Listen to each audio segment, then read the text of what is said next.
But he said, just because you don't know something doesn't mean that you don't have an important role to play.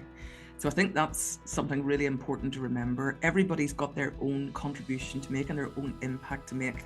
He also talked about the greatest impact that we can make is whenever we set the direction and build our team to collectively outperform what we can do alone. That is probably a little bit, but for anybody that I would say is confused around the role of CEO, we've got a lot of responsibility, and I'm not even getting started on Michael Bungay-Stanier's decision tree, which I absolutely adored, but I'll come to that shortly. Is that really should be our priority? Because Before we begin today's episode, I'd like to thank all of the incredible guests who shared their time with me and once again provided so much value this season to you, of course, our listeners, and importantly, to thank you, our listeners spanning right across the globe. I have an appeal, as I always do at the wrap-up session. We've continued to keep the podcast sponsor free and produce it at our own cost. So if you haven't already hit the subscribe button, please take 10 seconds now. Yes, do it now.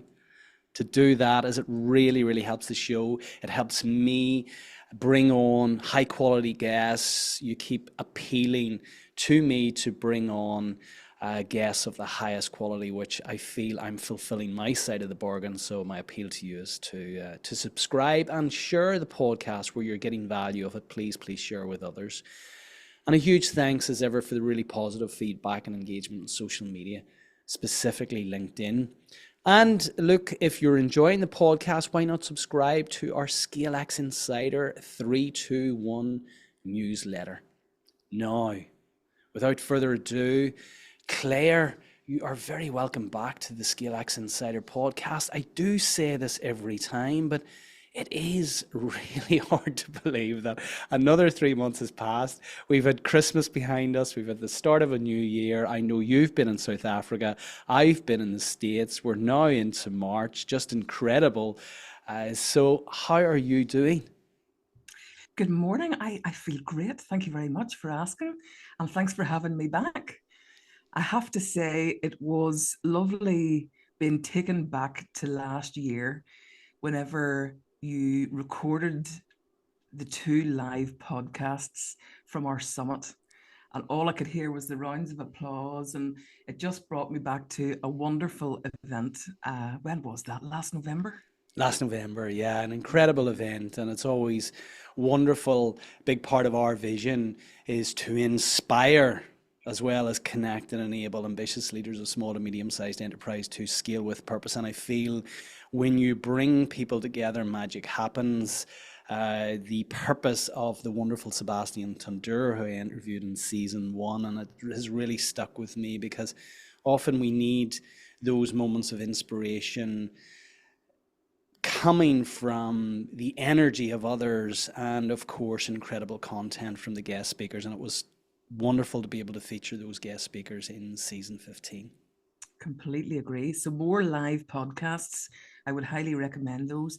And again, the great testimonial from Alan Mulally, the former CEO of Ford, like how flattering and how fulfilling was it to hear him go round the ScaleX framework and talk about how for decades he has been implementing that into business. Yeah. So as you called it out, no one has come on more better prepared, and that was brilliant to hear that. So thanks to Alan. Yeah, just a little insight for our listeners you may not appreciate. I mean, the podcasts, to deliver what we do, takes a huge amount of preparation. I tend to read the books of the guests that come onto the podcast. I would say 95% of the guests that we showcase on the podcast and bring to you are authors. And in the context of Alan Mulally, I had 2 separate 1-hour calls with Alan prior to him delivering an incredible masterclass on what it is to scale a business, sharing his experience of scaling both Boeing and then Ford Motor Company. And that brings me on. I mean, We had so many different guests, varied guests from lots of different backgrounds, from Formula One car drivers to car makers in Alan Mullally, the first non-Ford member the first non-Ford family member to actually lead Ford Motor Company, which was quite incredible. So on that note, Claire, what were your reflections from season 15? Well, as ever, I was able to pick up some recurring themes. About 3 themes stood out for me this time, and a number of key messages. I think what I was finding, there was quite a lot of paradoxes, but I'll get to those whenever I talk in my key messages. And it really got me thinking, like every season tends to, but probably there was a bit more of a significant debate going on in my head, I would say, for the last week or so that I was listening to them. So I look forward to discussing those with you. And of course, there's a couple of shock factors as well. Daniel Priestley shared with us all that the average person scrolls the height of the Eiffel Tower each month on short videos. Nearly fell off my chair whenever I heard that. But no more so than I nearly fell off my chair when Aaron Ross told us he had 10 kids. Oh my gosh. Just really, really good as ever to hear the different angles. So thank you. Brilliant. Thank you. So you mentioned there were a number of emerging themes. How many themes did you detect, and can you share those with our listeners, Claire? Of course I can. So whenever I go through and look for themes, I kind of look to identify messages that will come out in not necessarily each one of the episodes, but in multiple episodes. And one of the themes was quite strong, was around giving more than you take. The second theme, you had about 4 or 5 speakers all speaking to the topics of lead generation and sales. And then the third theme, which I think I'm still throwing around in my head, trying to conclude, but I'm happy to share my thought process with you, was all around the role of the CEO, which was quite interesting. So I'll get stuck into the first one, shall I? Please. So just to recap on the messages, what I was hearing. So Doug Gordon, on his episode, he talked about the more senior we become in a business, that giving to others can be the greatest gift that we can give ourselves. Alan Mullally also brought it up. He said, and we've heard this before about having a service mindset, but he talked about living a life of love and service, and to serve is to live, which came through really clear. Lord Mark Price, he talked about material things bring short-term happiness, and obviously the content of his episode was all around the importance of generating happiness in the workplace, and he had done his work so that he could show the commercial advantage of that. But he further talked about building and growing the team, and brings more of a long-term happiness. So again, that sense of giving back and investing our time and our effort into growing others. And then finally, Brandon Bornanson, he talked about when you learn the secret to success, and he was quite adamant in his view. He says that we have a responsibility to share it with others. So I think what I was hearing from all of those was that we've got a responsibility to give back.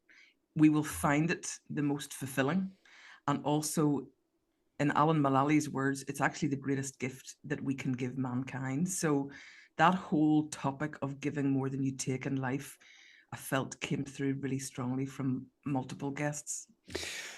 I love that. And I've been reflecting on this a lot lately.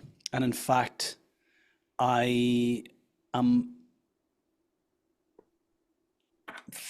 thinking, and certainly a big part of what we do in the context of our vision to inspire, connect, and enable millions of ambitious leaders of SMEs to scale with purpose.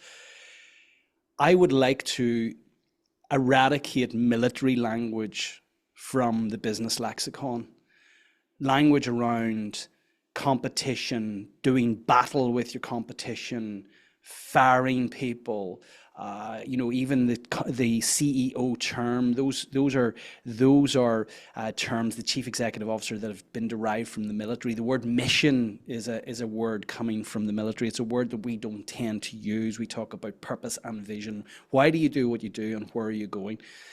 The context of this is ultimately so that we really start to hone in on serving others, serving our clients, serving our customers with as much value as we can.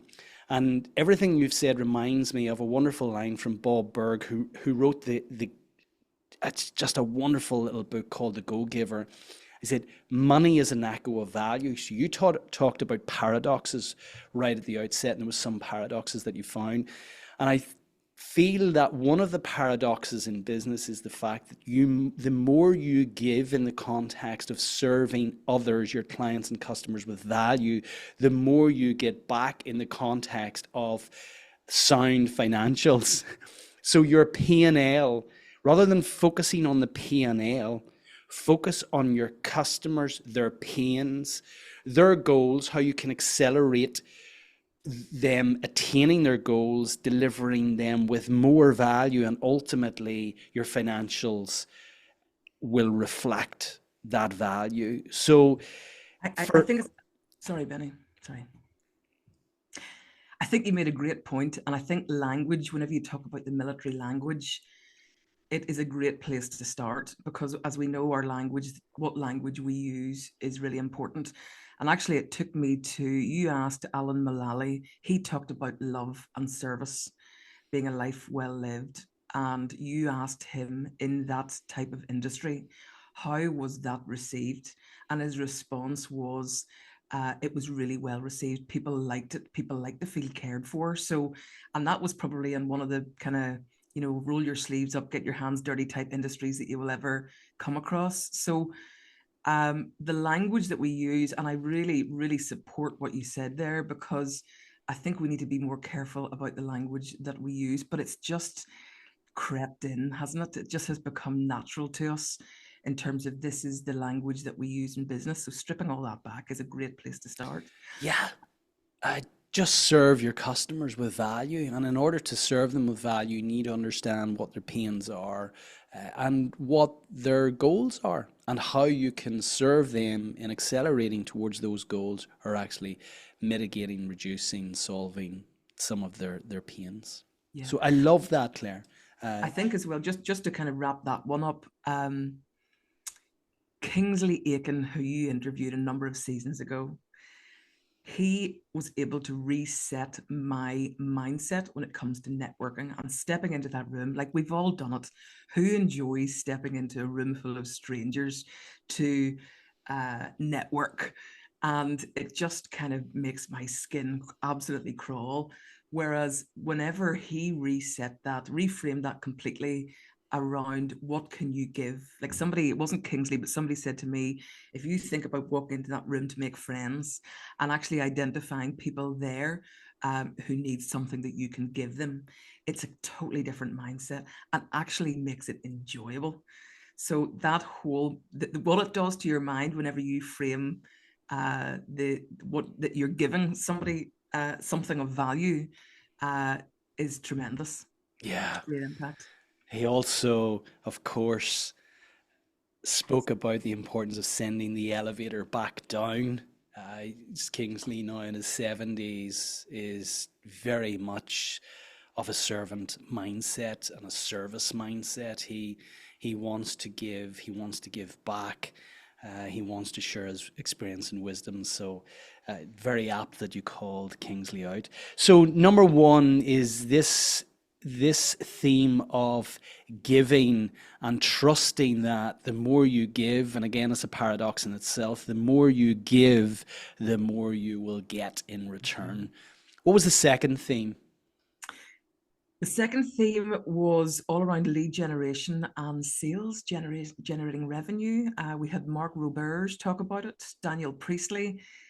He spoke about it at the summit, so I was able to hear what he had to share twice. Brandon Bornanson, he talked about it, and also Aaron Ross. So I know certainly I'm a lot more familiar. It was brilliant to hear those aspects from all of those speakers. I'm probably more familiar with Daniel Priestley's work because we've been looking at that quite specifically in our own business.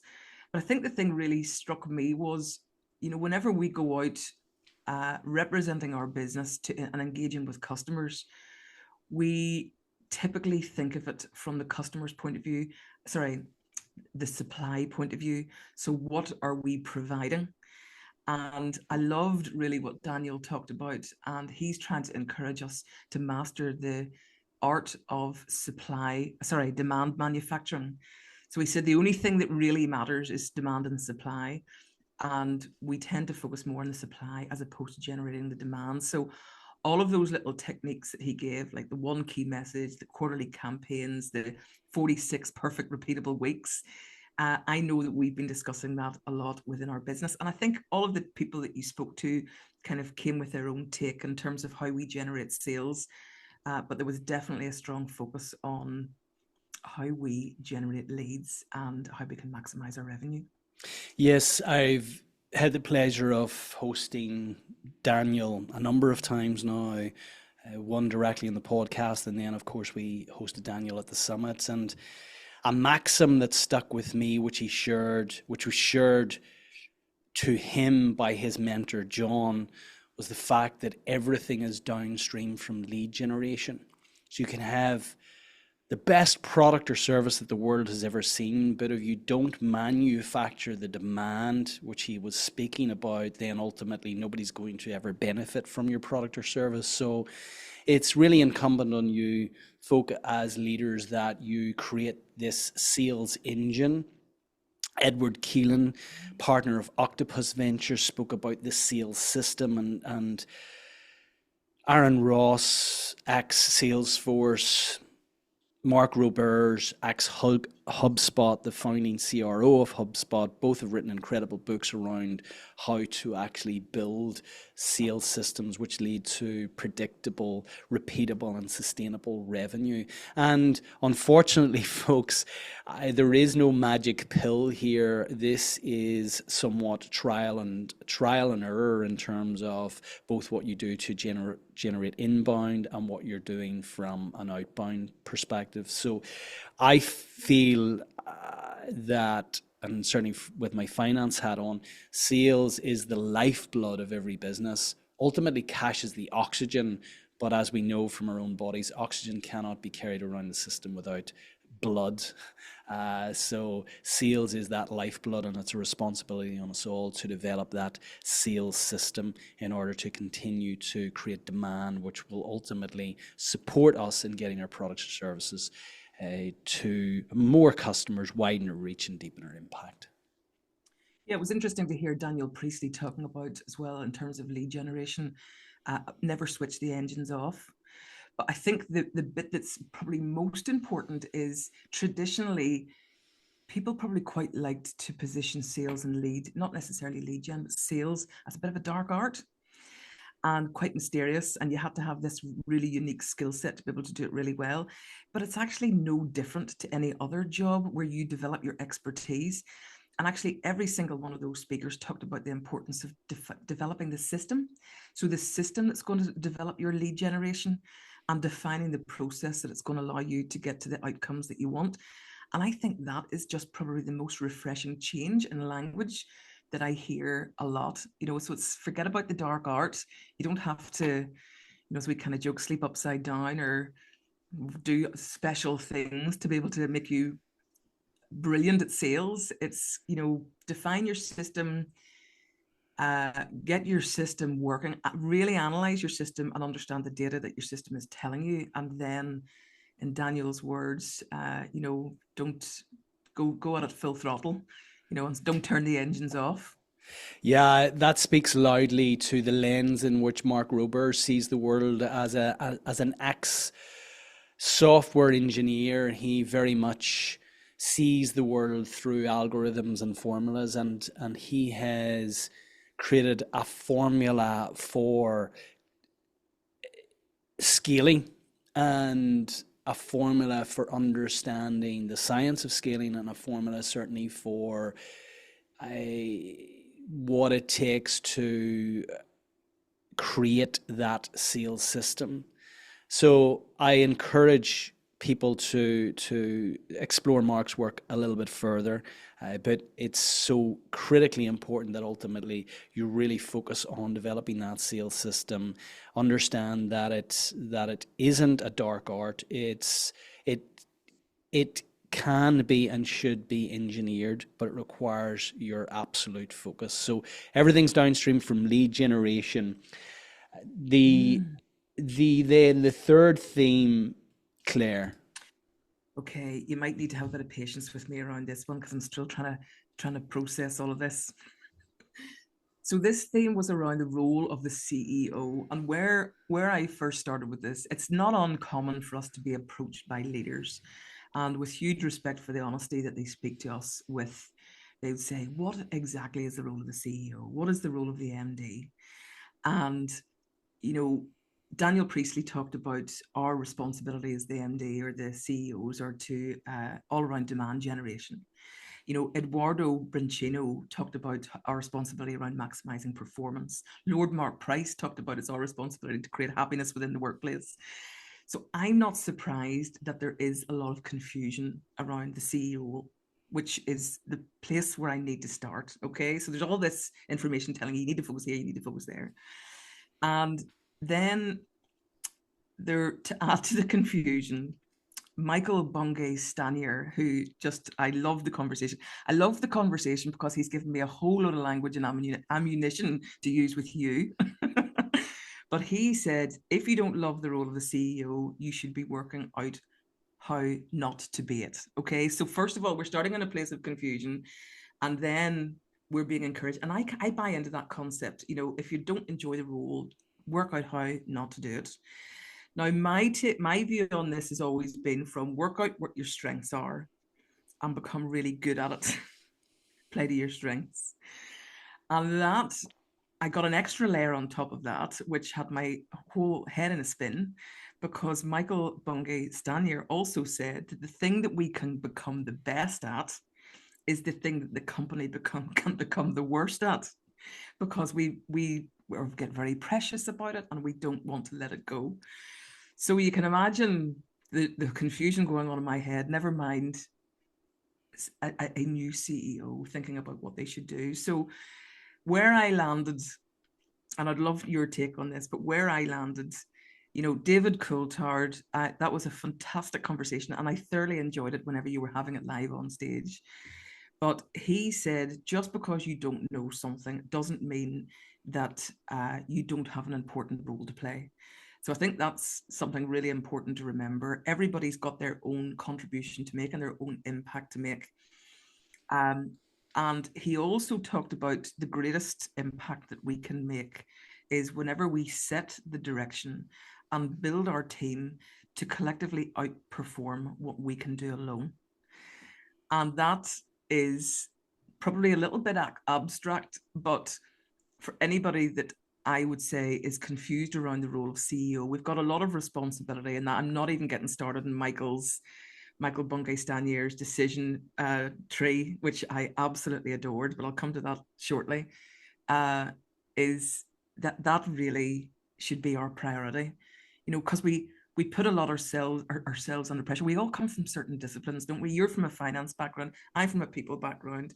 There's people out there come from a sales background. They step into the MD role. Operational people step into the MD role. So we always have our biases and the area where we feel most comfortable, coupled with the layered messages that we get, which cause confusion around what on earth we should be doing. But I have to say, I landed in the DC description because it made the most sense to me. The end. Where do you go with that, hey? Oh my goodness. So I'm trying to bring this into some way that we can logic this. And as you're speaking, I'm thinking of viewing the role in the context of our 10 principle ScaleX framework.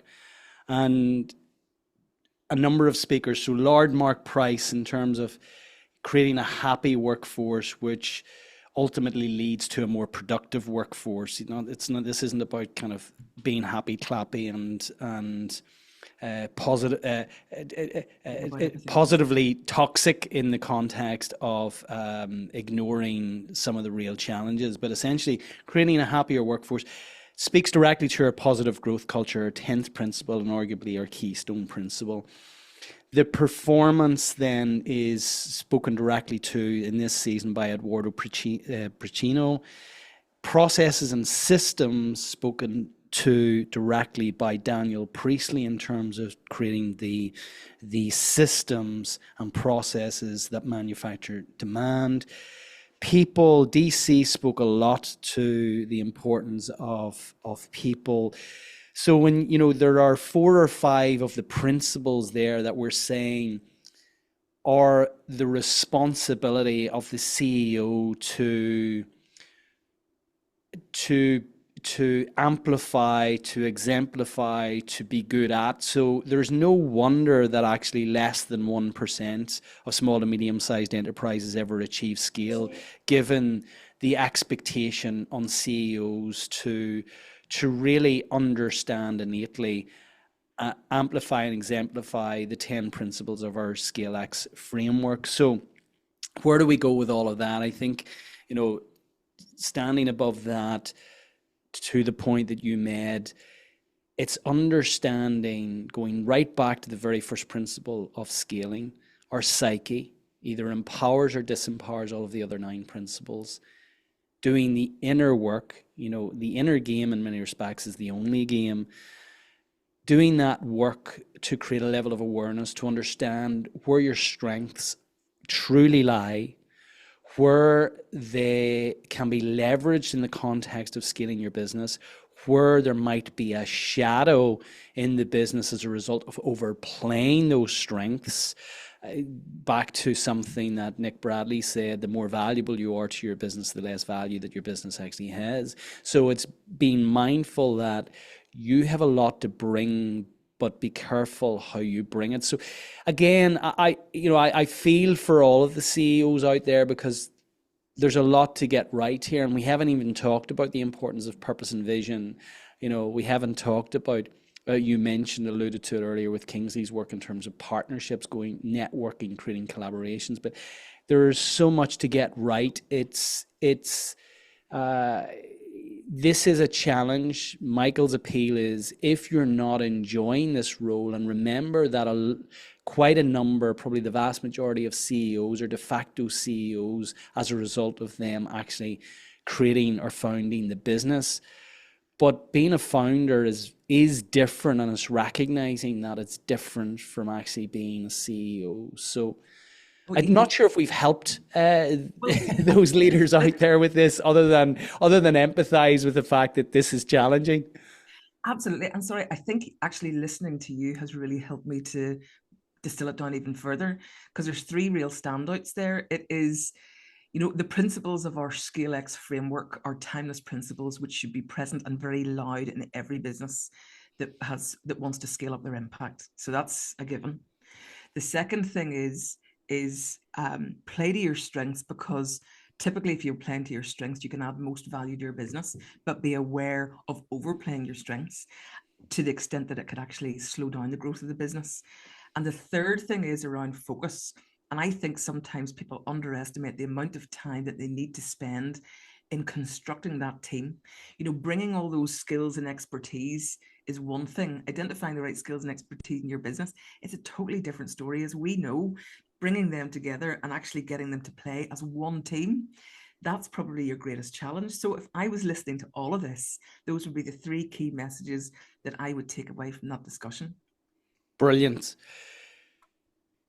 In all of this, and as you have listened back and reflected on the season, was there anything specifically that really captured your curiosity this season? Loads. Yes, I have some key messages that I've kind of carried with me for a little while just to think through. And as I said to you before, there was quite a lot of paradoxes kind of embedded, which made it a little bit more challenging, but I like a good old debate going around in my head for a while. So the first one was with Lord Mark Price. And he very clearly stated that the relationship with our manager can be the biggest indicator as to whether people are happy in work. And again, going back to the fact he's not talking about happiness for the sake of being happiness. He's done all his work to identify the commercial impact in terms of lower sickness, higher productivity, engagement, and so on. But yet, the CMI have reported that over 80% of managers are actually accidental managers. So they just take this role on without any formal training. So there's a real kind of push and pull there. And I suppose in my experience, managers, that layer of management can be a layer that's often overlooked, but they're incredibly influential in terms of everything, really, in terms of the happiness of your team, but in terms of how your team are growing, in terms of, you know, the production levels within your team or the productivity within your team.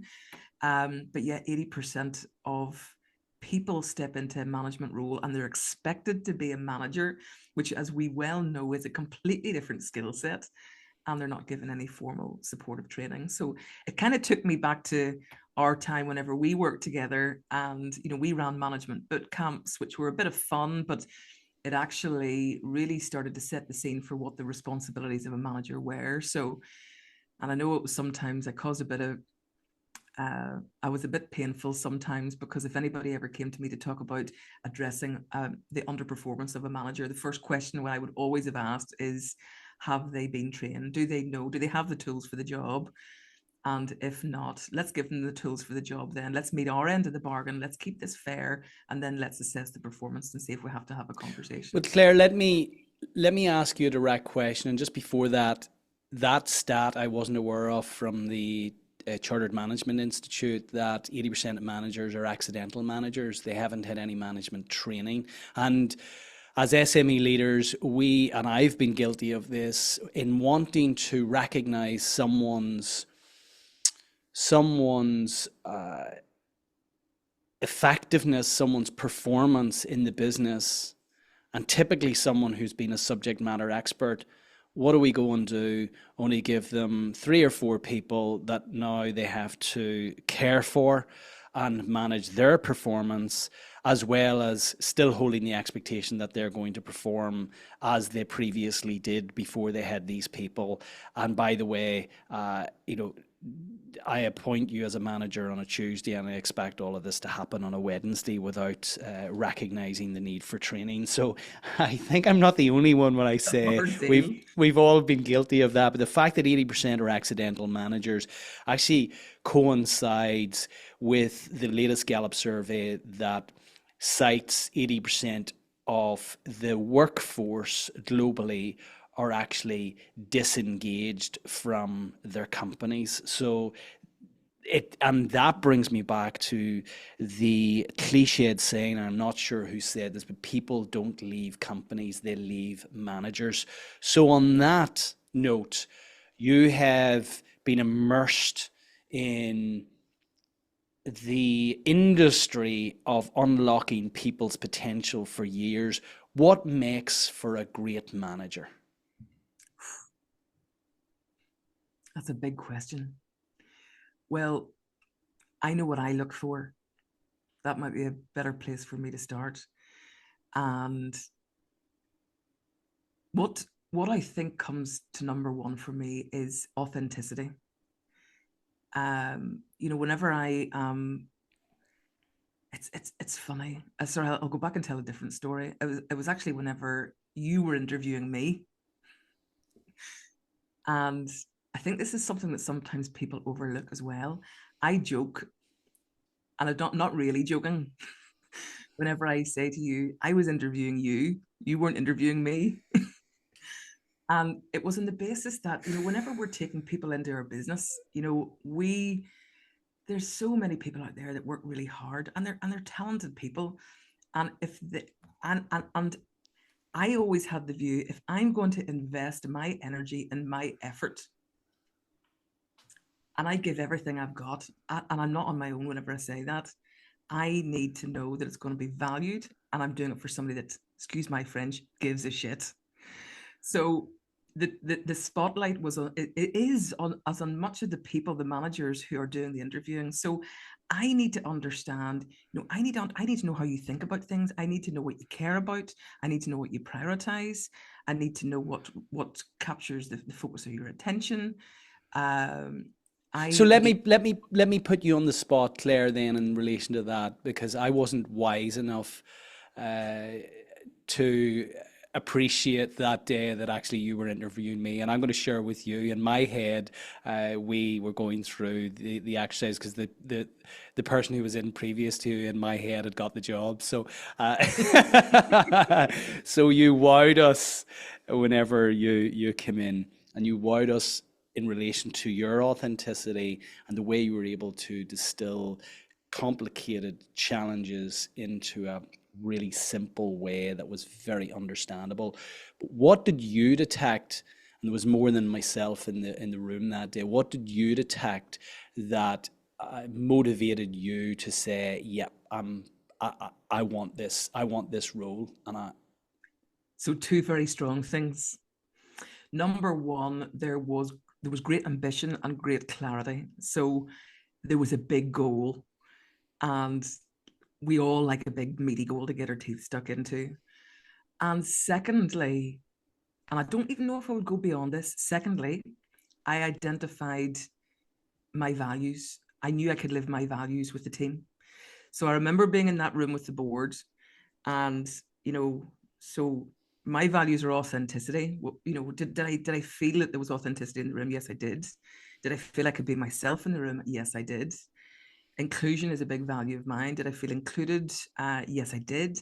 I actually loved, you might not even remember this, but before I started, or even before, it was during one of the interviews, you put me into a room with a whole group of managers and employees who had been in the company for a while. And I love that. And that totally spoke to my value of inclusion, because you were including others in the decision that was being made. So that big box ticked. I remember we had a great laugh. So my box of fun was ticked, and compassion. I must have seen that in the room as well, in terms of that caring and that love and that compassion. And I wasn't let down. So there was two things. It was the big, ambitious, lofty goal of something really meaningful I could get my teeth stuck into, and the fact that I could visualize being happy because I was going to be able to play to my values. So, yeah. I was never aware of that. That's a wonderful Not sure I insight. was either until you asked me. So playing into then what makes for a great manager, authenticity and conscious that we were leading the business, not and kind of discern that difference between kind of leadership and management. But what makes for a great manager then? Probably a lot of those things. I will still go back to authenticity because that's really important, and I think fairness and consistency probably plays a really key part in there. Any manager, what I want to see in a great manager is actually that they care about their people. That they don't shy away from making the tough calls, but they communicate really clearly, really concisely. Uh, yeah, they can delegate well. It's, they're taking the information that's created from a leadership in terms of the direction that we want to go, and they are operationalizing how we're going to get there. So their ability to delegate, to make the most of their team, to do it in a way where they're forging really strong connections, so people actually really bend over backwards to want to do things for them. So this is a really, really fascinating topic, because I can remember, again, going back to our previous workplace, where we identified that there were a lot of people in the organization that had been there for a good number of years that weren't operating in a management role. And there was a risk, there was a layer of the organization we kind of thought those people could be forgotten about. And they shouldn't be, because we're building this leadership pipeline. What are we going to do? And we created an emerging leader program, and we did it very robustly, and we interviewed people for it. And I wasn't very popular because I had a specific skill set that I was looking for that was very aligned with that. Whereas I had managers banging on my door saying so and so hasn't been selected. But it was because maybe they were very technically capable, or they were capable maybe they were slightly, men in engineering like to get stuff done, but they were maybe very assertive. They were forcing stuff through. I was looking for a different skill set that was actually going to get the best out of people. And why did I start talking about that? But yes, sorry, the importance of identifying the actual skills and competency that you need for people to have. And then, as Michael clearly pointed out, investing in developing those individuals into the role is, it's overlooked, but he just reinforced the importance of it. Yeah, and incredibly, his current CEO, he recruited from his local pizza branch. He recognized characteristics in this young lady, which he felt would be apt to actually helping scale his business, Box of Crayons, and it's a very successful business, global business, delivering leadership right across the world. And he didn't go the traditional route in terms of typically where you would go to source these people. So fascinating. I want to come to your commitments from the last time. All right. Just for the benefit of our listeners, remind us what you committed to as a result of listening, reflecting, journaling on the last season. What were your 3 commitments? Well, I took 2 commitments from the last wrap up, and one was I was so inspired by Chris Do that I went off on a little journey to start to explore my own personal brand a little bit deeper. And his advice was to be very clear what we stand for and what we stand against. So I've taken a little bit of time to do that. Quite happy with what I've come up with, but now it doesn't end there just because you understand yourself a little bit better. And now it is learning to identify the stories that are aligned with simple scaling, which is where the magic happens. Whenever you start to learn the stories that amplify that and then share those, that's whenever the magic happens. So that's still a little bit of work in progress, but I have made good progress in that. Second commitment was inspired by BJ Fogg whenever he's talking about behaviors and habits. And I made a commitment to go away and review our own set of values and behaviors. First of all, to understand were they actually behaviors? And I can tick the box to say that yes, they were. But the other thing it was as well to, I guess, assess how easy we make those behaviors for people to live every day. And that is a conversation that I would like to bring into our boardroom.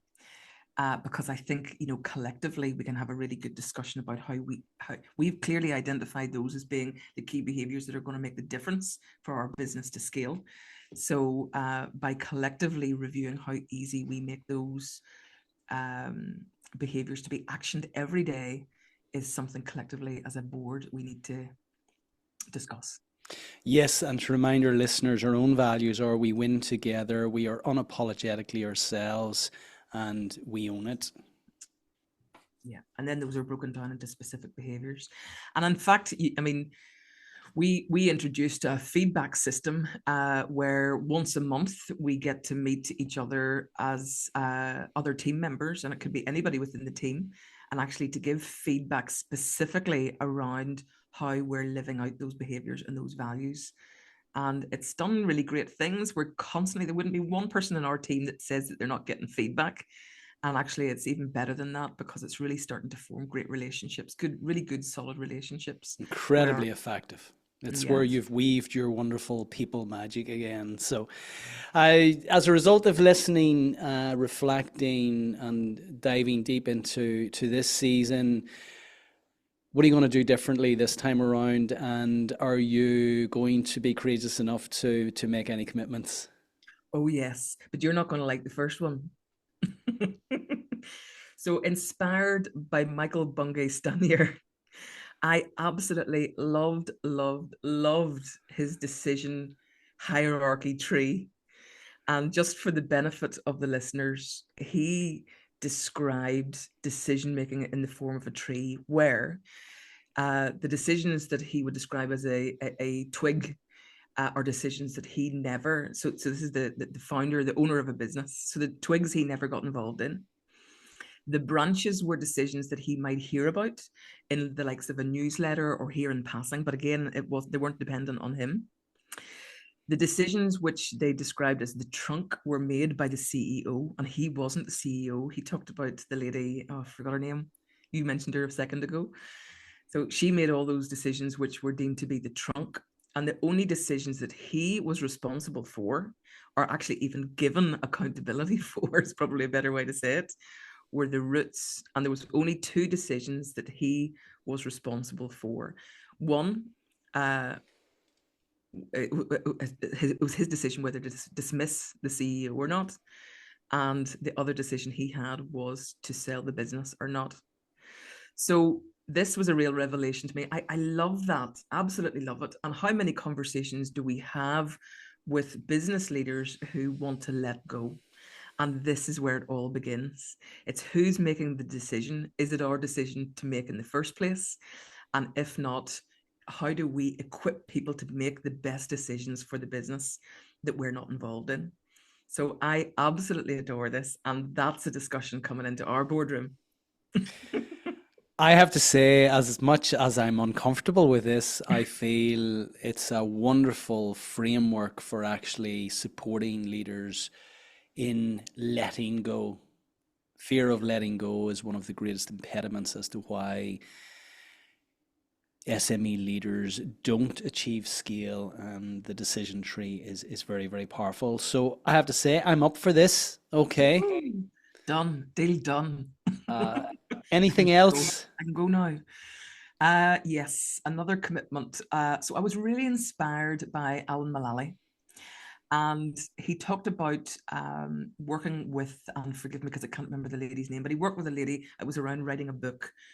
But he really took the time to go back into his upbringing and to really mine the great lessons that his parents instilled with him, which have really served him. He must have listened about 10, and every single one I was like, oh, that's great.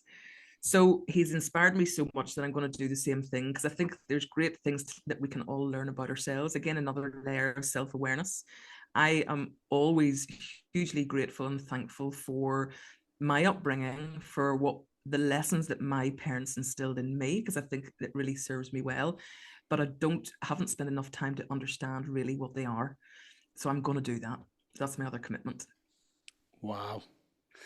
Brilliant, Claire. So as we wrap up then, can you share with our listeners your 3 favorite takeaways? Of course I can. I love doing this bit as well. I'm not actually sure. There's a couple of your podcasts you didn't ask for 3 takeaways. So I had less to choose from, but I looked across all my notes. So the first one is going to go to Alan Mulally. And he says, it's nice to be important, but it's more important to be nice. So that's my first favorite takeaway. Second one then is attributed to Daniel Priestley. And it was actually, he shared a Steve Jobs quote, which I really loved. He said, the job of an entrepreneur is to put a dent in the universe and to solve meaningful problems at scale. So that's exactly what we promote, what we teach at ScaleX, is understand the problem that you're really solving and then maximize your impact. So love that one. And then finally, Eduardo Briceno is getting the credit for the last takeaway. And he says, we have one life, treat it like a great adventure. Lovely. I love that. I love that. Those were yes. Brilliant. Wonderful. Claire, those are wonderful reflections. I love the way you're able to distill again, what has been 11, 12 hours of incredible value into 45 minutes of really concentrated value for our listeners. I want to thank you for your preparation in advance of today, for again providing value. We talked about value and giving right at the outset, and you're giving by nature. It's just your default. You don't have to think about it. It's a lovely quality that you have. Thank you for bringing the guests and bringing the value, because it's an incredible, rich learning experience. And for anybody who's actually not listening, is one issue, but actually distilling it down to the key messages and making those commitments to implement it in your business, it's phenomenal. It's brilliant learning and it's brilliant growth. So thank you. Brilliant. Thank you. Well, there we go. Mutual high five. Thank you. And we will get together again at the start of the summer, June time, when we wrap up season 16. Claire, in the meantime, thanks as ever. And I look forward to seeing you later on this week. Take care. See you tomorrow. All right. Thanks so much. Bye.